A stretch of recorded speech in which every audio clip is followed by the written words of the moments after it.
Maadhimisho haya yanatarajiwa kujenga hamasa na ushiriki katika kuchangia kuleta usawa wa kijinsia na uwezeshaji wa wanawake.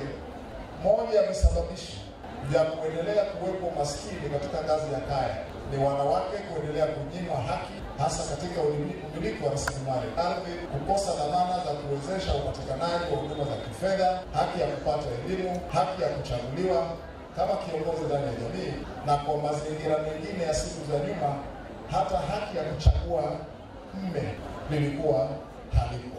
Aidha, serikali ya awamu ya sita chini ya Mheshimiwa Rais Dr. Samia Suluhu Hassan imesimamia kidete katika kulinda haki na kujenga usawa kwa jamii.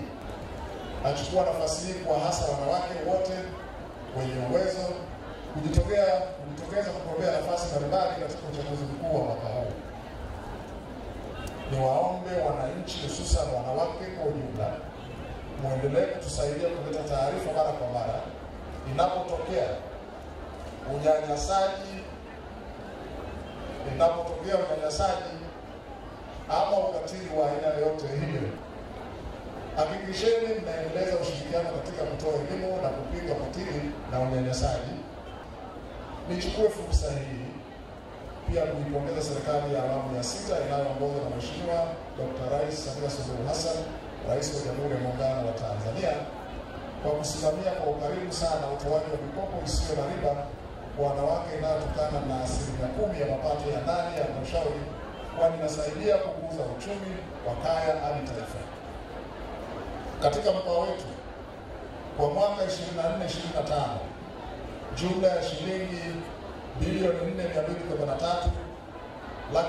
4,283,110,535 na senti 18 zilitengwa kwa ajili ya kutoa mikopo kwa wanawake, vijana na watu wenye ulemavu hadi kufikia Machi 2025, na kati ya fedha hizo shilingi bilioni 971,599,632 zimetolewa kwa vikundi 146 vya wanawake katika mkoa mzima wa Ruvuma.